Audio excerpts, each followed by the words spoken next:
Just when Queen Camilla thought she had secured her place at the top, Princess Anne stepped in, and she didn't hold back. Behind the palace's grand walls, a silent but fierce power struggle unfolded, one that could change the future of the monarchy. Camilla may have won the title of queen, but Anne was determined to keep her influence in check. What exactly happened behind closed doors, and why is this royal rivalry more intense than ever? Let's dive in. Who really holds power in the royal family? Most people assume that the reigning monarch holds all the power within the royal family, but history has proven time and time again that influence is not always dictated by a crown. Behind the grandeur of Buckingham Palace, true authority often lies in the hands of those who have spent decades shaping the institution from within. Princess Anne, the only daughter of Queen Elizabeth II, is one such figure. Unlike her brother King Charles, Anne has never sought the limelight, nor has she vied for public affection the way other royals have. Yet, despite her lower place in the line of succession, she holds a kind of authority that cannot be measured by titles alone. Anne has long been regarded as the hardest-working royal, dedicating herself to service and duty without expectation of fanfare. She has seen monarchs come and go, traditions challenged, and royal figures rise and fall, yet her stance has never wavered. In her eyes, the monarchy is an institution that should remain untouched by personal ambition. That belief has placed her at odds with many within the royal family, but never more so than with Queen Camilla. While Camilla's influence has steadily grown over the years, Anne has remained watchful, carefully ensuring that the balance of power does not shift too far in favor of the new queen. This quiet but firm resistance raises an important question. If the monarchy is built on hierarchy, then why does Anne hold so much sway? The answer lies not in written laws or formal titles, but in the deep-rooted traditions of the royal household. Anne is not just King Charles's sister, she is the guardian of the institution, the keeper of its legacy, and the silent force ensuring that no one, not even the Queen, oversteps their bounds. Camilla's slow and strategic rise to the throne. The story of Queen Camilla is unlike that of any royal consort before her. Unlike Queen Elizabeth II, who was born into her destiny, Camilla had to carve out her own place within the monarchy, navigating a world that was not initially designed to welcome her. From the moment her relationship with Charles became public in the early 1990s, she faced intense scrutiny. The British press, still mourning the loss of Princess Diana, painted Camilla as the ultimate villain, a woman whose presence threatened the very fabric of the monarchy. Yet, against all odds, she endured. Slowly but surely, she transformed her public image, appearing at royal engagements, aligning herself with charitable causes, and presenting herself as a supportive partner to Charles. By the time they married in the spring of 2005, the palace was careful to assure the public that she would never hold the title of queen. Instead, she would be known as Princess Consort, a compromise meant to ease the transition for a public still divided over her presence in the royal family. But for those who knew Camilla well, this was never meant to be a permanent arrangement. Over the next decade, she continued to solidify her role, gaining more influence and winning over skeptics within the palace. When Queen Elizabeth II gave her official blessing for Camilla to take on the title of Queen Consort upon Charles's accession, it was clear that her slow and steady climb had finally paid off. But not everyone was pleased with this development. For Anne, the idea of Camilla holding such a powerful title went against everything that had been agreed upon years before. It was the first sign that Camilla wasn't just content with a supporting role, she was seeking something much greater. Anne's no-nonsense view on royal duty. Princess Anne has never been one for theatrics or political maneuvering. Unlike other members of the royal family who carefully craft their public images, she has always let her actions speak for themselves. Since the early 1970s, Anne has been one of the busiest working royals, attending hundreds of engagements each year, often with little media coverage.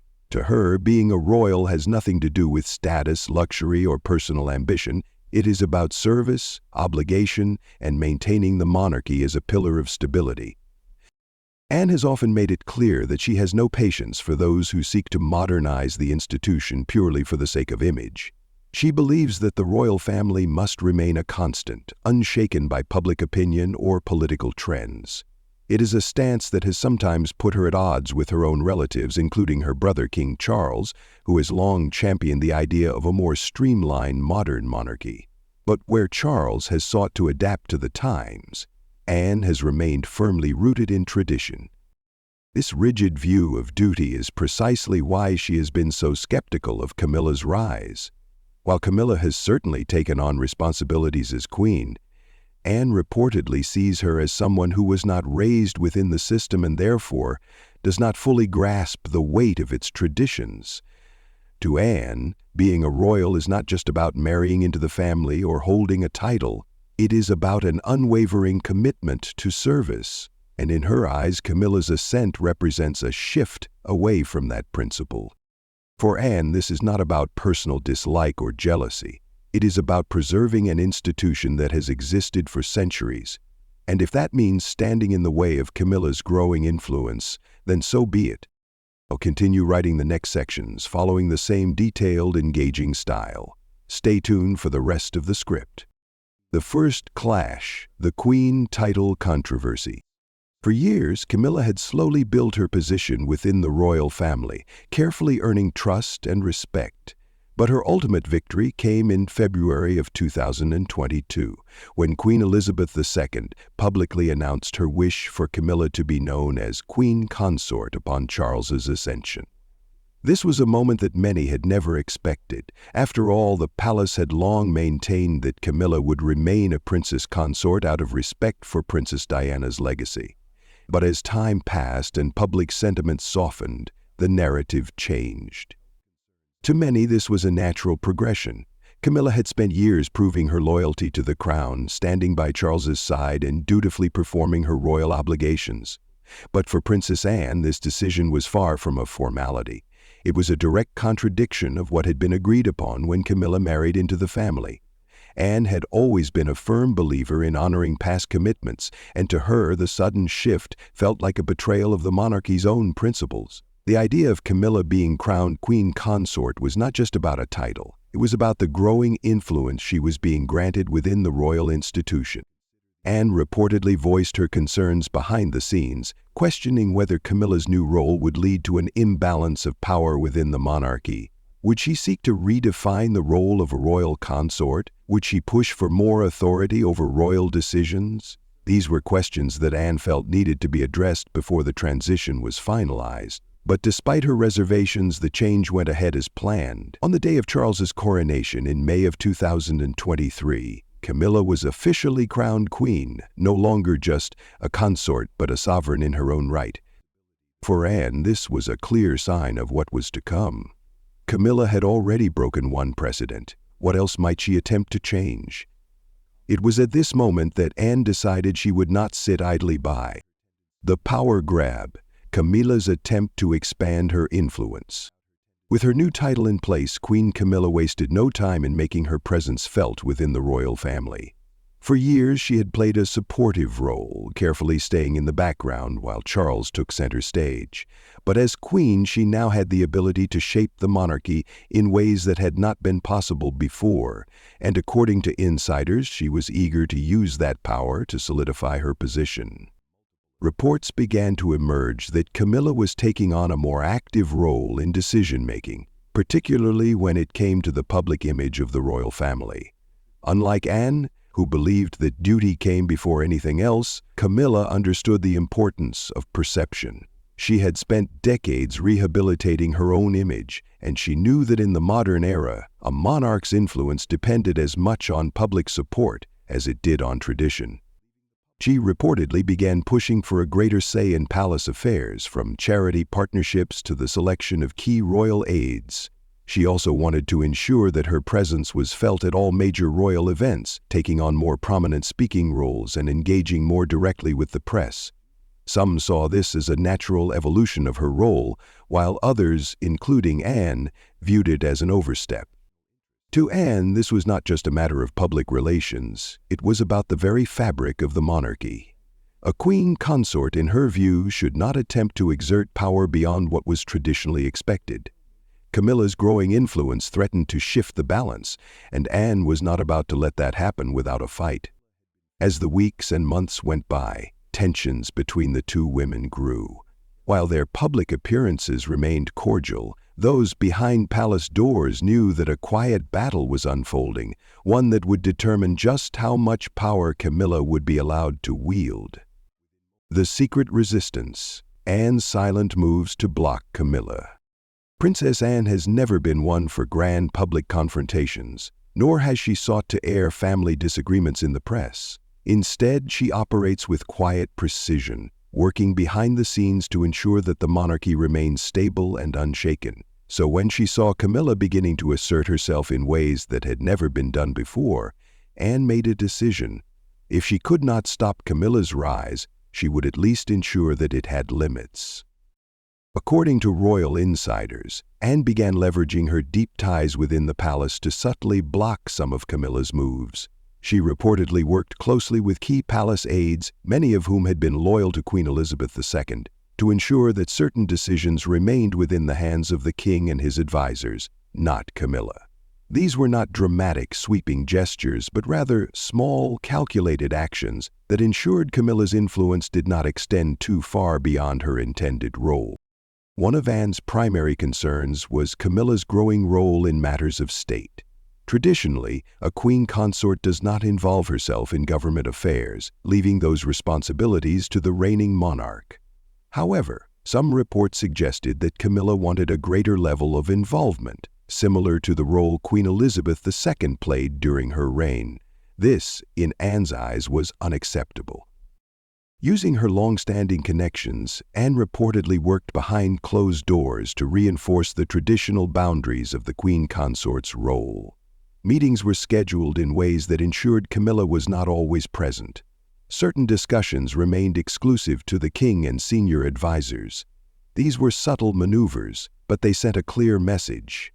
Camilla may be queen, but there were limits to how far her influence would reach. The tension was building, and those within the palace could sense it, but neither woman was willing to back down, and as Camilla pushed harder, Anne prepared to take even stronger measures. The ultimate power play, restricting Camilla's access to royal documents. For centuries, the British monarchy has been a carefully structured institution where access to key information is tightly controlled. While the reigning sovereign is privy to classified state documents, high-level government briefings, and palace strategy discussions, the role of a queen consort has traditionally been far more limited.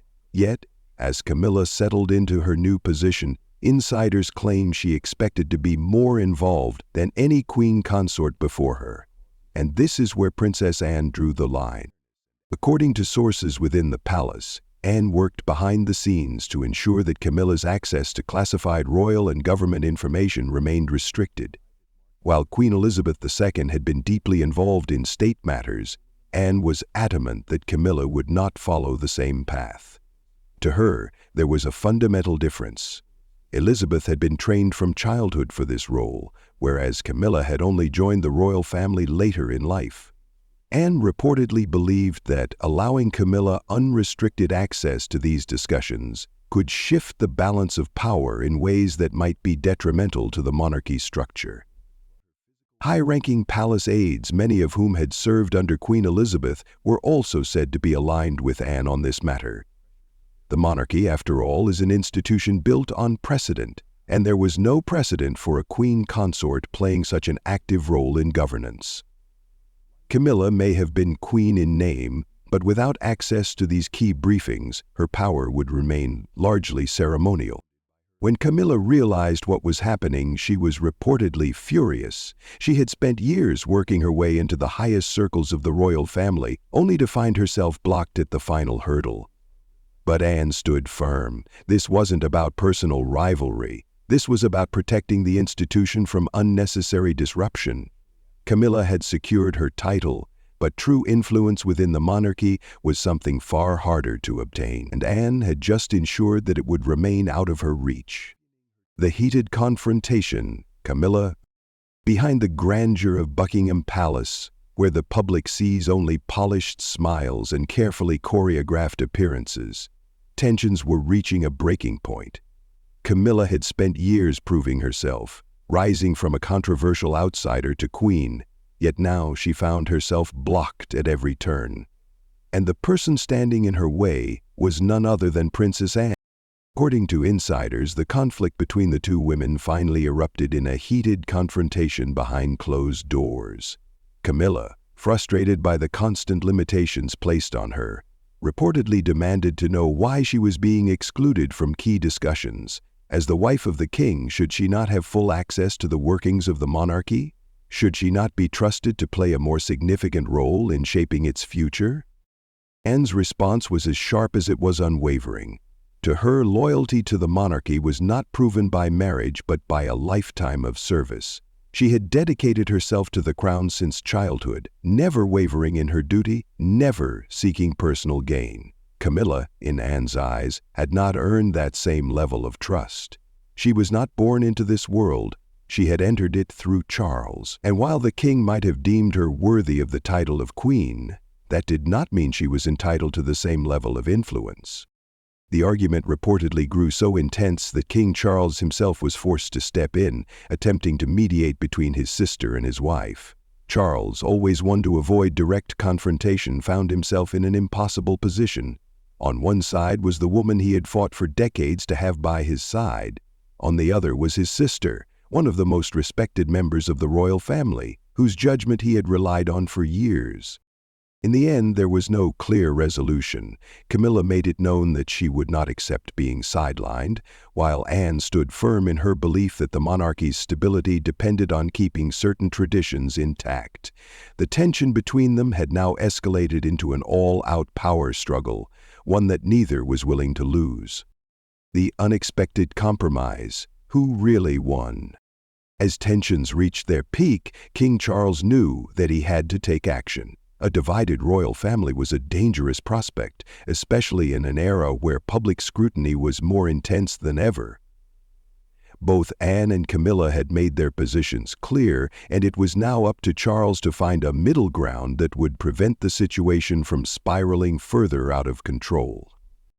After weeks of private discussions, a compromise was reportedly reached. Camilla would be granted access to certain state documents and high-level meetings, but her involvement would be carefully controlled. She would not have unrestricted access to all classified briefings, nor would she be given the same level of influence that Queen Elizabeth II had once held. Instead, her role would remain largely ceremonial, with her primary focus being on public engagements and charitable endeavors.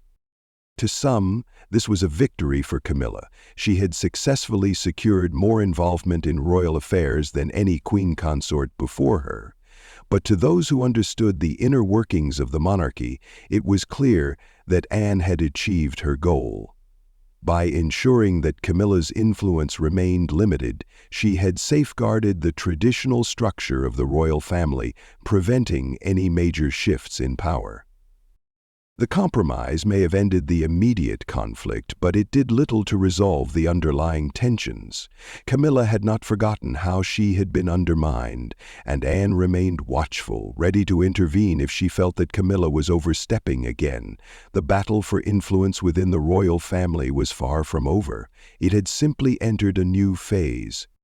The public battle, their clashing personalities and styles. Beyond the palace walls, the power struggle between Camilla and Anne was also playing out in more subtle ways, through their contrasting public personas. Princess Anne, with her no-nonsense attitude, had always been known for her practical approach to royal life. She rarely sought attention, often re-wearing outfits from decades ago and keeping her personal views away from the spotlight. Her focus had always been on duty, not glamour. Camilla, on the other hand, understood the power of public perception. She had spent years reshaping her image, carefully crafting her appearances to win over the British people. Unlike Anne, she embraced high-end fashion, designer accessories, and a more visible public role. While Anne saw royal duties as an obligation, Camilla saw them as an opportunity to strengthen her position. To the casual observer, these differences might seem trivial, but within the royal family they symbolized something much deeper, a clash of ideologies. Was the monarchy meant to be a steadfast institution, untouched by trends and personal ambition? Or was it meant to evolve, shaped by those who understood the importance of public image and modern influence? For years, Anne had represented the old guard, while Camilla was becoming the face of change. And as the world watched, their rivalry continued to shape the future of the royal family in ways that were still unfolding.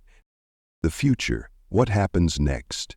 With Camilla now firmly established as queen and Anne maintaining her silent but powerful presence within the monarchy, the question remains, what happens next?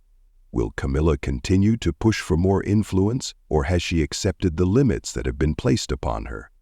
Will Anne remain the quiet enforcer of tradition, ensuring that no one gains too much control? One thing is certain, the battle for influence within the royal family is far from over. As King Charles continues his reign, new challenges will emerge, and the power dynamics within the palace will continue to shift. But if history has proven anything, it is that the monarchy is not just shaped by kings and queens. It is shaped by those who stand beside them, guiding them, challenging them, and, when necessary, keeping them in check. What do you think? Did Anne go too far, or was she right to protect the monarchy from Camilla's growing influence? Let us know in the comments, and don't forget to like and subscribe for more royal drama.